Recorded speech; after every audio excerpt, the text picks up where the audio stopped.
Say Something. It's like a podcast, but it's a vodcast, so you can listen and watch. It's like news talk or sports talk, but it's life talk, so we can walk the road together. Today's conversation is a kitchen chat with Drew Waters about hope, relationships, and new life, which just happens to be the title of his new movie. Thanks for joining the conversation. Here we go. Because Erin comes out one day, so we're at the office stuff. Erin comes out and she goes, "Hey, let me ask you something." I go, "Yeah." She goes, "Would it be more beneficial if I just shaved my head?" And I went, "You do that?" And she goes, "Yeah, I think I would do that." I go, No, would you do that? Because if you do, I'm going to make the lead actor do it.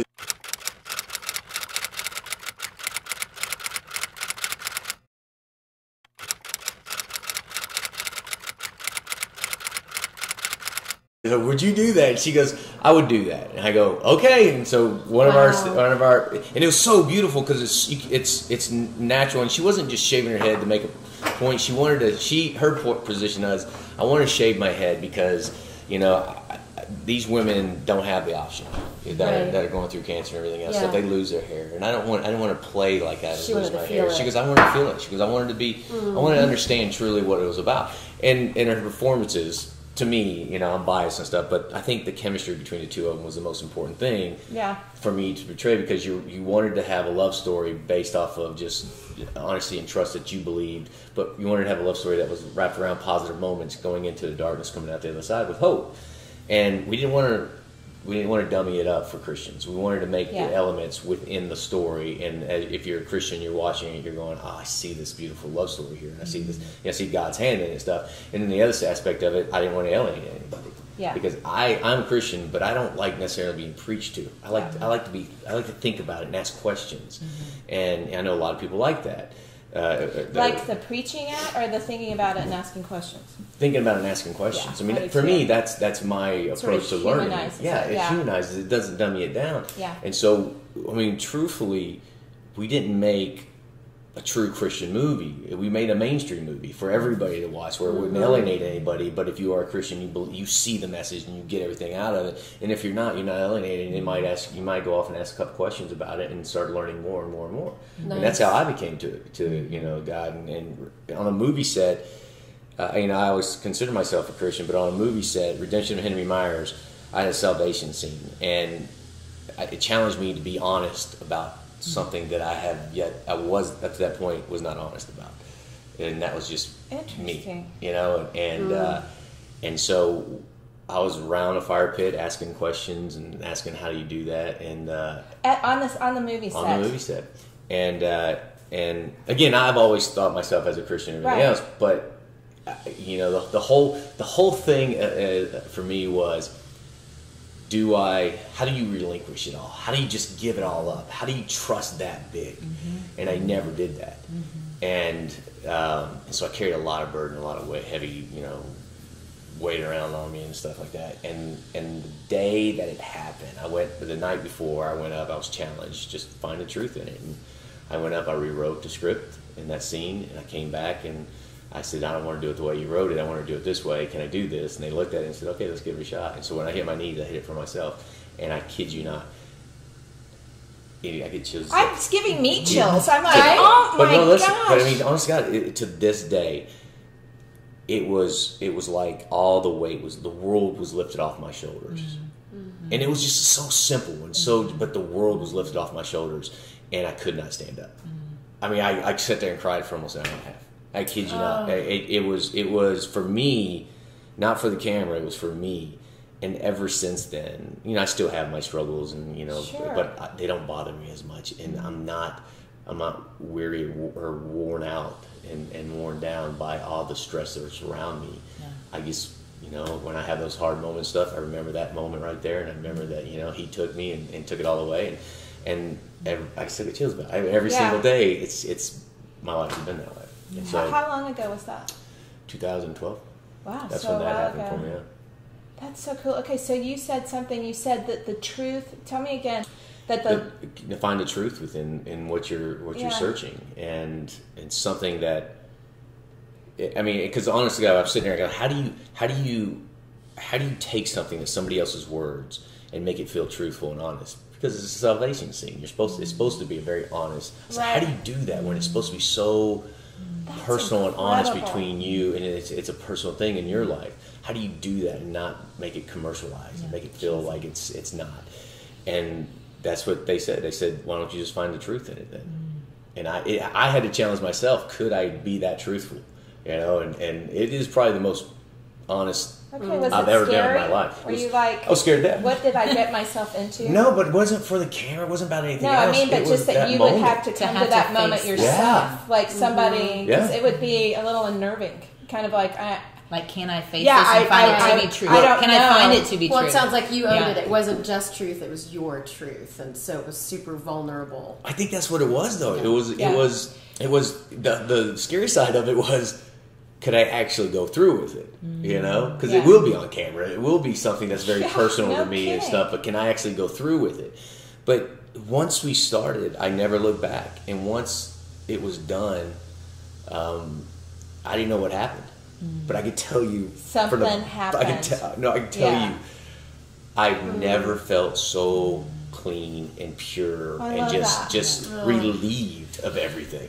And that to me set off an adventure. I come from the mainstream side of filmmaking and television shows, Breaking Bad and Friday Night Lights and all those Yes. movies. So, and Erin comes from the face side of Oh. things with fire.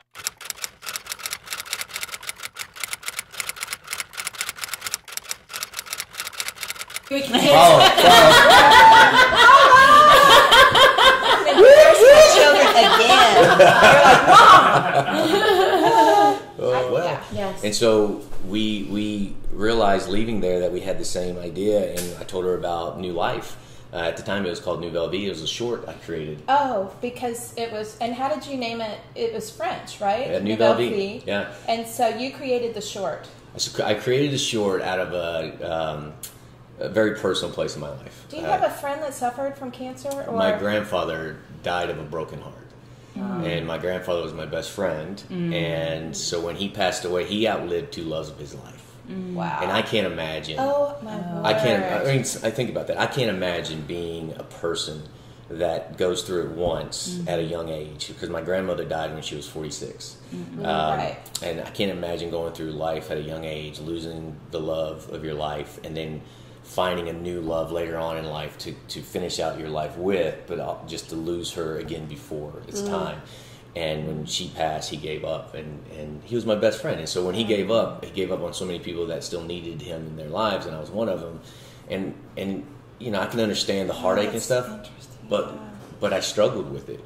And I struggled for 8 years, before, it was 6 years when I created this short, but I was in a place in my life, I wasn't very happy with my career. Yeah.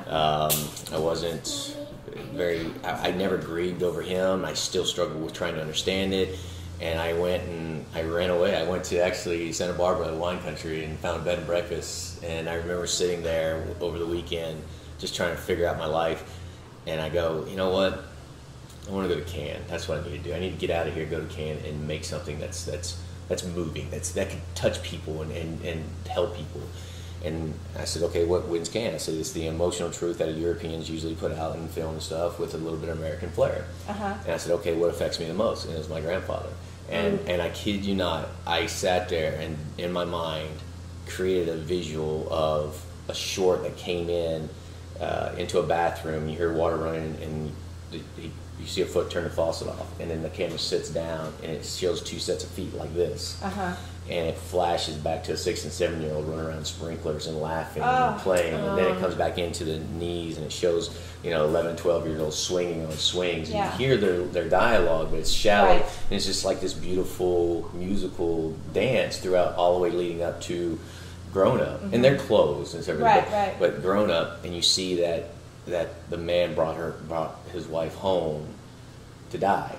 And he's laying there in her arms. She's laying there in his arms and stuff, and he's terribly looking sad, straight yeah. ahead, and she's passed, and the whole thing pulls out, and it shows.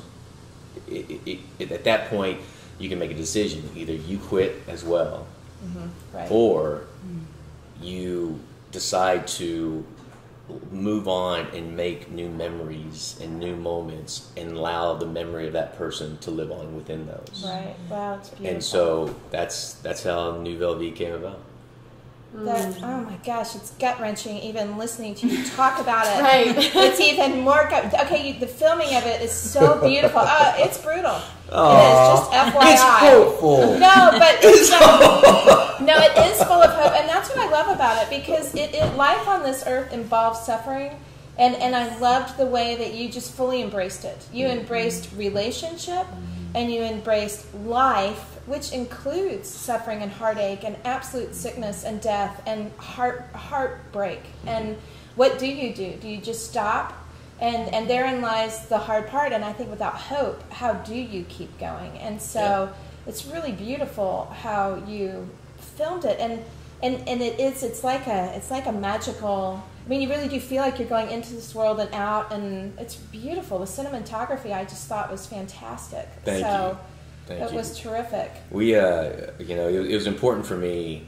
This is my first time directing a full feature, and so I've done some web series and other things like that. This is my first full feature, and it's my first time to co-write something, and our production company's first flagship movie is coming out. So it was important for me that we find people that saw the vision, that we didn't have to struggle to try to pull it out of them if they saw it. Right. And Chris Kemlin, he shot October Baby, Mom's Night Out, the new Woodlawn movie and all that. And he's just a very creative cinematographer in capturing the moments. And I'm a very visual kind of guy. And so for me, if visually you can grab the audience and draw them in and let them forget about they're watching a movie, but be a part of it, like you said, that's what we were going for.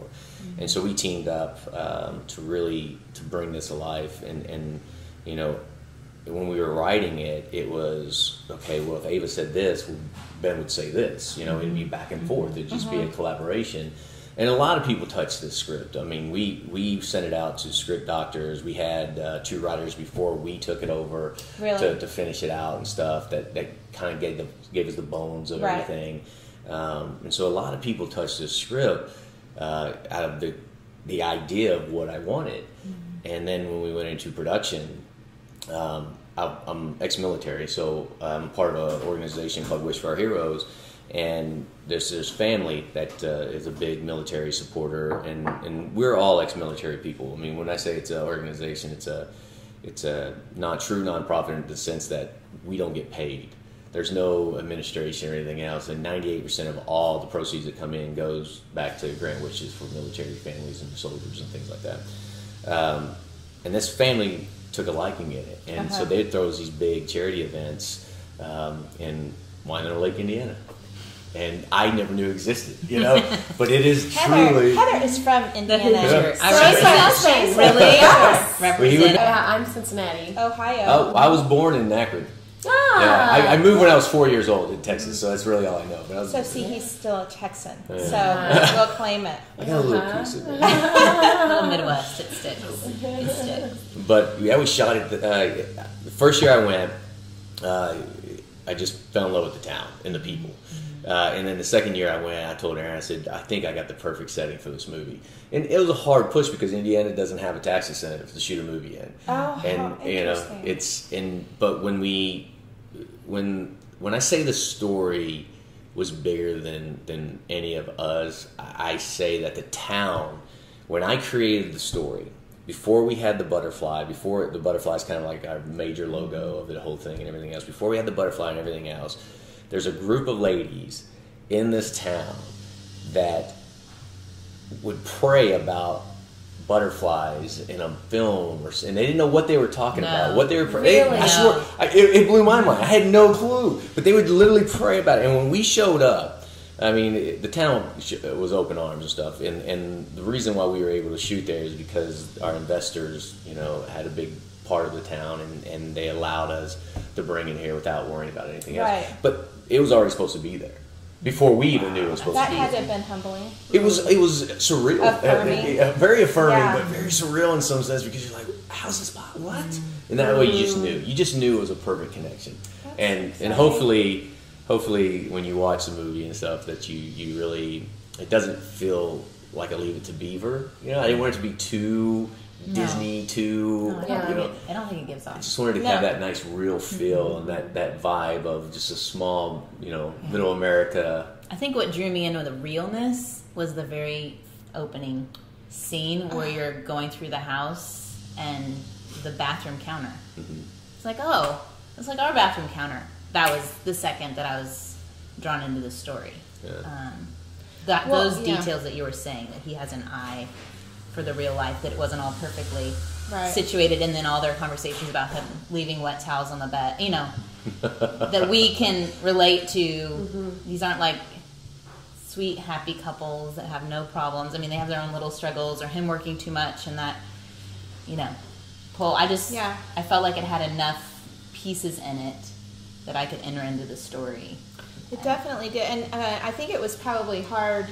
It may have been hard for us because a very close friend of ours did just pass away, and so I think for me, and that's one thing I'd love for you to go into, just even the how you go about doing that, making drawing it in so that it does feel real, it didn't feel canned, and really touching those. It sounds like you had an idea of touching multiple parts and facets of life as we live through it to be able to keep going.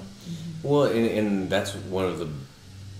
I think the hardest thing for anybody to do is grieve, and find the honesty, and because they always want to cover it up a little bit because they don't want to be that vulnerable. And when we made this movie, starting out, you find out that he's in a very dark place really quickly, but then it warms itself up. I mean, the movie, the true sense of the movie opens up in youth. Right. And what I wanted to do is draw the audience into that era and go, I remember doing something like that, playing around a sprinkler, swinging on a swing, and then we brought it into teenage, and then prom, and then we just try to pick the facets of life that was a big moments. Yeah. And so you can kind of remember them, and you're like, oh, that's warm, that's fun. Right. Going into relationship, and like you said, relationship's not always pretty. It's not, and so you have to have those struggles. And one of my favorite scenes is, are you gonna turn the light off? Yeah. Oh yeah. You left it on again. Yeah. We've all been in relationships or are in a relationship that somebody leaves the light on, and you're like, oh my god, just turn the light off. and so we wanted to keep humor within the relationship, but we wanted to show the honesty within it as well. But we also didn't want to just draw the dark side of it out. I mean, it's just a small portion of what the movie truly is about. Unfortunately, you have to go through that to complete your grieving process. But once you get through that, that was the big reason, hopefully you guys were surprised when after the certain, I won't give it away. I know. The spoiler alert. And hopefully you guys were surprised because we have 3 elements in the movie that we wanted to have shock value to. Yeah, and stuff. You put so many elements in that movie that would be easy, and that's why I think it's interesting, because it was touched on but not shoved down your throat. So even like a family moving into a new city where they didn't know anybody, so you have that, because I know it's very hard, and so it's like it was interesting to me the way that you addressed it, but you didn't dive into it in some preachy sort of way, like with friends and the heartache that they go through, and the challenges and the decisions that are made and the consequences, and there was so much addressed that, and it was fascinating, because to me that's how life is. It is so filled, and often you don't know what's going on in somebody else's life, which is part of why we wanted to do this show, was even to say, hey, the person next to you, they have a lot more going on than what you see on the outside. And so relationship is so important. And I thought you did a really amazing job that way of touching into such realities in people's lives. Thank you. And letting it be just a reality without it having to be some opportunity to go into a program to fix something or anything like that. It was like a walking alongside. Well, I mean, I appreciate you saying that. That's what we're going for. But my biggest thing is every time I have or talk to somebody or have to get in front of anybody, I leave it with reach out and have a conversation with somebody. You know, allow yourself to have a conversation with somebody, because you never know what that can do, impact in their life. And you truly don't. We don't know what each one of us are going through. But that little moment could help change their lives a little bit, and you don't know whether or not, and it's not your place to change it, but it may, and it doesn't hurt anything. It humanizes like it. the Bill Cobbs. I love Bill Cobbs. I mean, that was another surprise, right? A character that hadn't been in the whole film, and he knocks on the door, and he provides such wisdom and guidance. And pulls them out. In the most quiet, you're a person. I see you. I'm I've a been, person too. and there's such a value. The new life can come from, I have walked this road. A few steps ahead of you. That's what mentoring is, right? Any person a few steps ahead on a similar journey who can say, yep, that's valid. Yep, that grief, that's valid. Yeah. Keep going, though. Keep going. Keep walking. Keep going. And I just, that guidance, you know, and it didn't come from a specific counselor or a therapy session. It came from a person knocking on a door. And it's a real life person. It's a real life, on the it's a other neighbor. side, or at least a few steps ahead, which I think. Well, I think it's so easy to get caught in whatever it is that you're in, and everybody is dealing with something. I'm just telling you, every single person walking is dealing with something. Everybody's touched, you know, cancer. I mean. Well, I mean, you can, I don't think it's impossible nowadays not to not either know somebody someone personally, that's right. a friend or a family member, or I mean.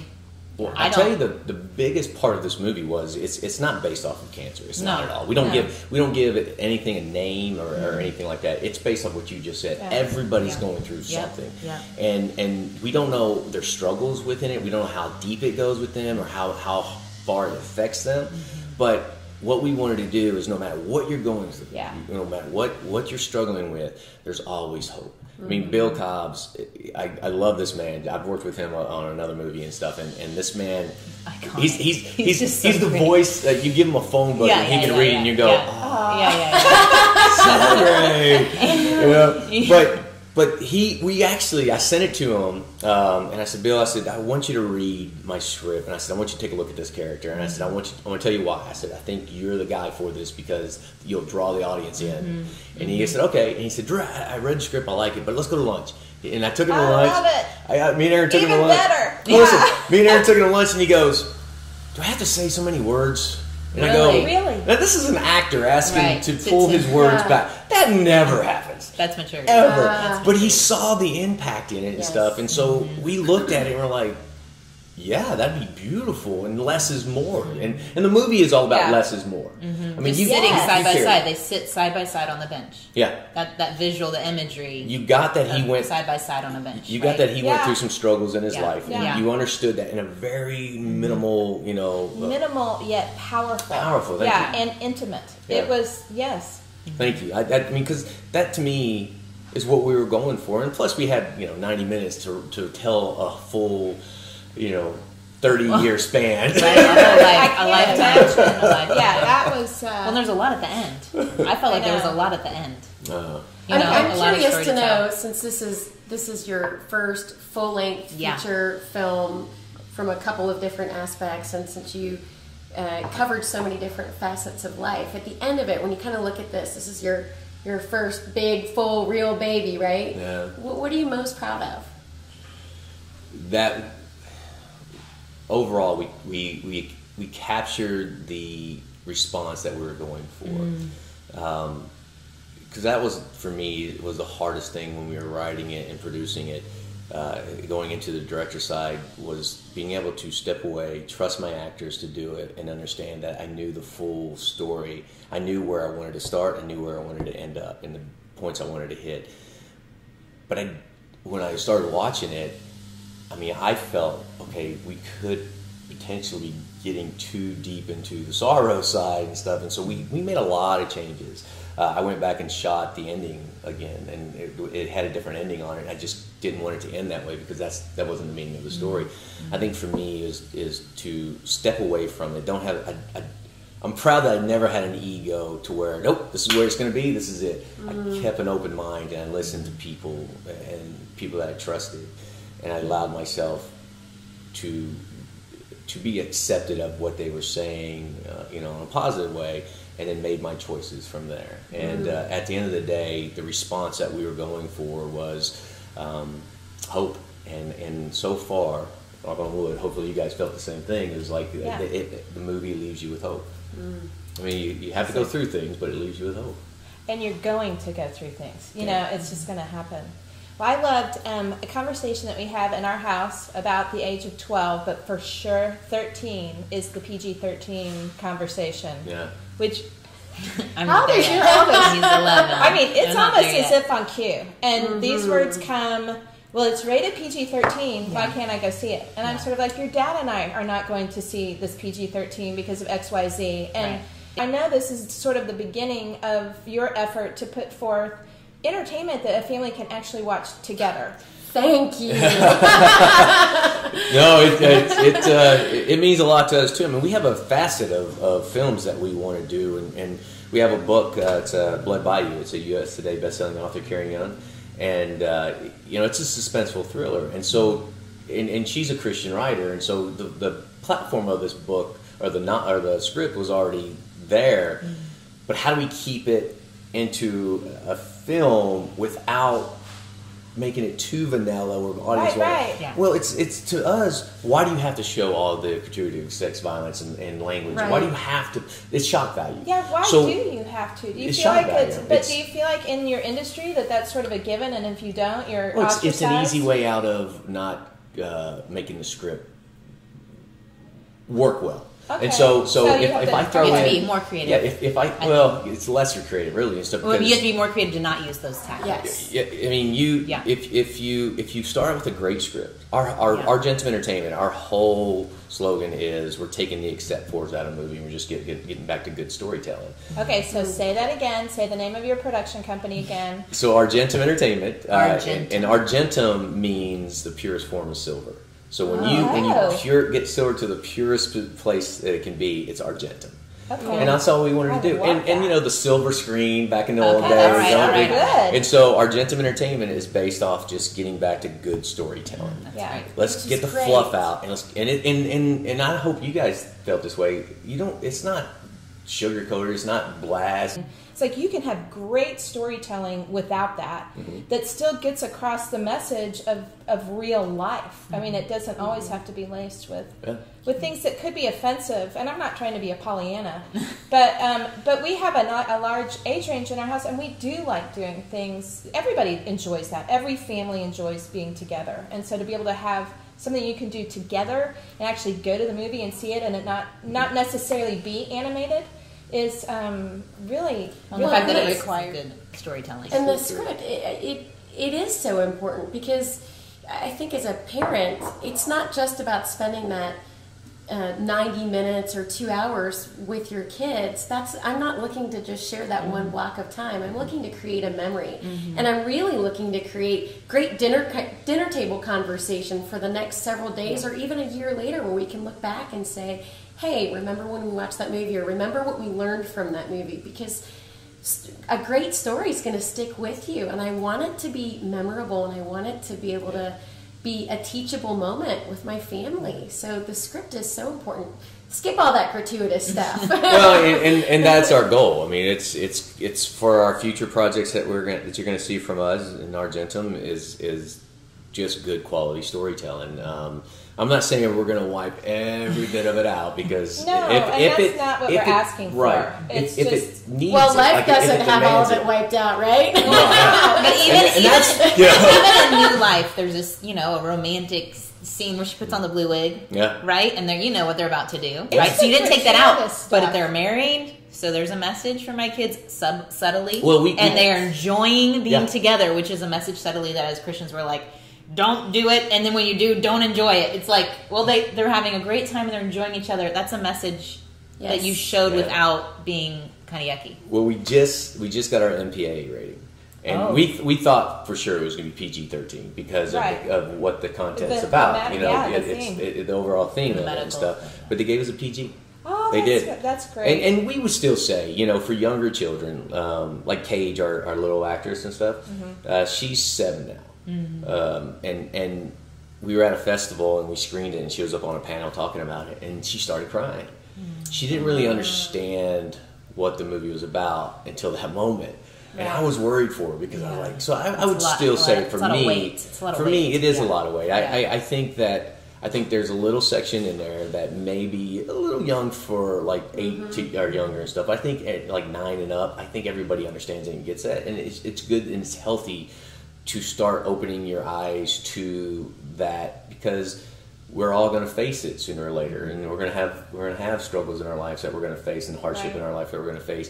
And it's how we move forward with that and the baby steps that we take to get past it, and is how it reflect our lives and the people around us. Yeah. And so that's That's our goal. Well, our friend that passed away, she did have a little guy, and so even at the funeral, it was neat because they had a children's portion for the funeral where they brought all the kids up, because it very, very much affects each one of those kids. Oh, yeah. And it's real. And so, yes, and there you go with a PG. It's parental guidance. So for sure, look at it as a parent and go, is this going to fit within our wheelhouse? And quite frankly, it's a treat for me to be able, and it will be for me to be able to take my kids to the theater to see this, because it will let them see they're not alone. Because I think that's a very hard thing. You think you're the only one, and they aren't. Yeah. And it's just part of life, and you keep going, and that there is hope. So I really am just. I just loved it, and thank you so much for doing it. I can't. Thank you guys for watching. I just can't imagine what it's like to step out and just do it to begin with, and so I think it's terrific. Well, you know, on a personal level and stuff, it was my way of grieving. You know, I put my subtleness of grieving on screen and kept all the really hard stuff inside, but every night, I mean, it was my way of grieving and seeing people come together to help support it and make it a reality. So, well, it was terrific, and I can only imagine what it's like to write it, produce it, direct it. You directed it too. Directed it, yeah. It's a little. Yeah. You were Anne. You were wearing every cap. We did everything. Acting in it. Did you put yourself I got a little. No, I got a cameo in it. I want to tell you, I got a cameo in it. I'm a camera hog. I gotta have something. It's a snippet, though. You know. Oh, good. It's like, where's Waldo? Exactly. It's true. And you're doing something good too that comes out of the movie, right? What do you mean? There's yes. Actually, I'm so glad. Oh, look how cool that is. Yeah. So we. Thank you. I just knew there was a positive, this is, even more positive. Thank you for bringing this up, because Erin would have been so totally mad. Caught up in the movie. I'm lost in the movie. I forgot. This is so cool. Please tell about this. So, and by the way, that's really a neat bracelet. Yeah, it's so cool the way they did this. Okay, so, do you have any? Because can we show? Did you bring any? I don't. I wish I did. I literally had to jump on a plane. I caught the red eye out here. But we can get you some, and also we can tell you where to go and get them, because it's the most important thing. So kind of give it up a show. So this is a bracelet that a company called Mud Love out of Winona Lake, Indiana, where we shot at, come up with. And what Mud Love does is they support clean water with Water for Good in South Africa and in third world countries, and they also support an organization called Show Hope. And Show Hope is an adoption agency that helps give grants to families that need help adopting families. So Mud Love and Show Hope are together. So Mud Love is the organization that builds these. Okay. But they have teamed up with two charities called Water for Good and Show Hope. Okay. And what we do, we don't share in the proceeds at all. So Mud Love builds these and sells them and stuff, and the proceeds go and they split between Show Hope and Water for Good, which both of them have a theme in our story, and both of them give back new life.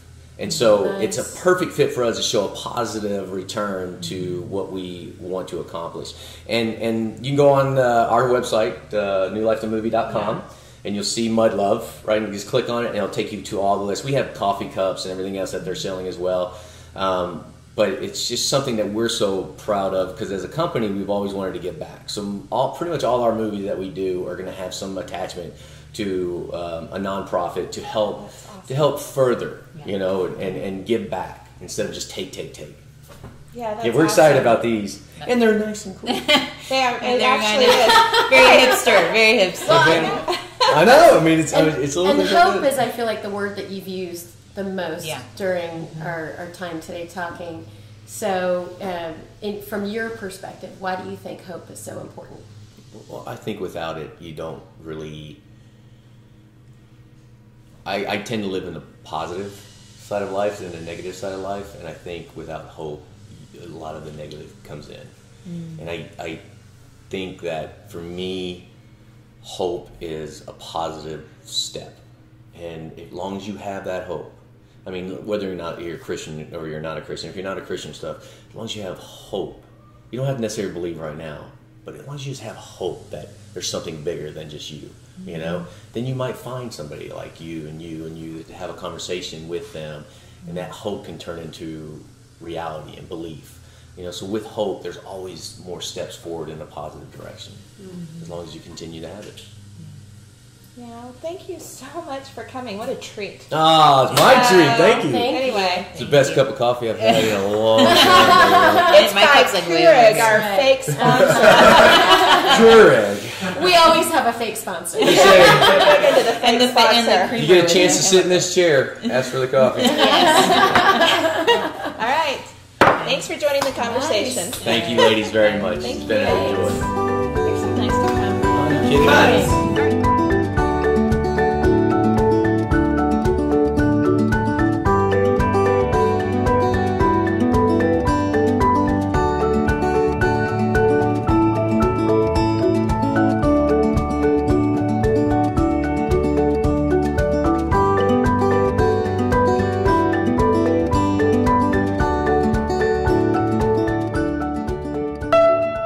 There are mountaintop experiences in our journey through this world.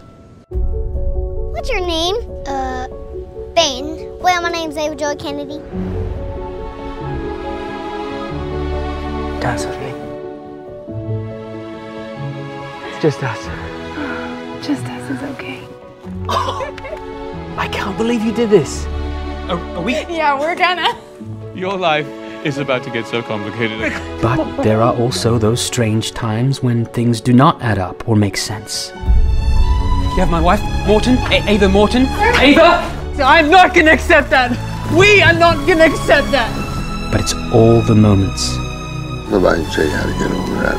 good and bad, I'm sorry. that make up a life.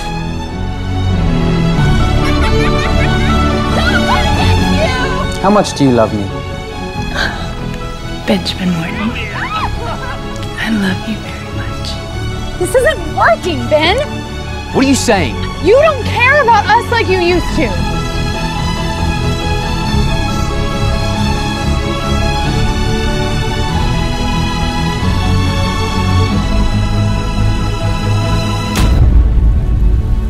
And the most important thing to do with life is to live it.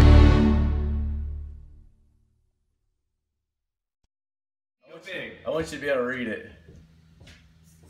Oh, I love it, and that pen is really good. Yeah, that's pretty. All right, so I have a signature thing that I do on everything. Can I do it? All right. It's a smiley face.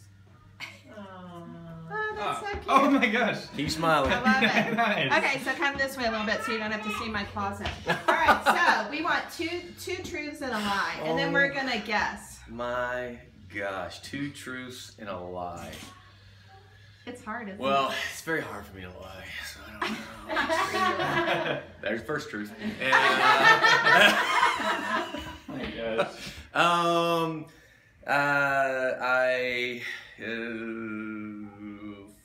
gosh, what am I gonna tell you guys? You can't tell mean, the- I have two beautiful children. Okay. Gosh, I love broccoli, and I tend to be a ham in public. So. Okay, so I think he was trying to fake us out by all the pausing. I'm just saying. Yeah. So I know the 2 beautiful children is a truth. Yes. All right, We heard that people. earlier. All right, so what do you think? Is Broccoli. it broccoli? Oh no, see, I think he likes broccoli. I think you like broccoli, and I think you're not a ham in public. I don't like broccoli at all. All right, Drew. And we're out.